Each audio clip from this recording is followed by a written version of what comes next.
que nos États se donnent les moyens pour comprendre que la migration, ce n'est pas uniquement pour aller chercher de l'argent. Que la migration s'explique parce qu'on est fils de cuisinier dans un grand hôtel de la place et qu'avec l'érosion maritime, ce monsieur a perdu son travail et que ses enfants sont obligés de partir.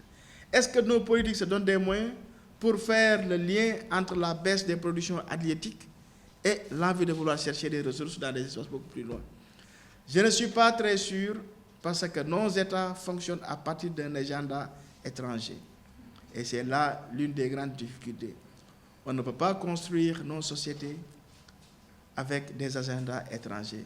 On ne peut pas lire les réalités africaines avec des lunettes occidentales. Et malheureusement, c'est la grande difficulté qui se pose aujourd'hui dans nos sociétés ouest-africaines de manière générale. Parce qu'aujourd'hui, quand on parle de la migration, nos États sont dans le contrôle sécuritaire. Alors que la migration, ce n'est pas une question sécuritaire. La question sécuritaire est une préoccupation de l'Union européenne. La question sécuritaire ne devrait pas être une préoccupation de nos États africains.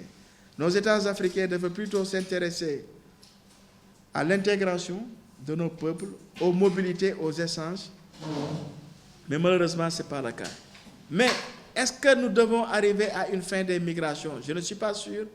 Parce que quand on sait qu'aujourd'hui, les territoires africains, ce sont les espaces où il y a le plus de taux annuel d'accroissement, où il y a le plus d'indices de synthétique de fécondité. Donc ça veut dire qu'on aura toujours de plus en plus de jeunes dans nos territoires, de plus en plus de besoins, de plus en plus d'exigences pour partir, ce qui n'est pas le cas.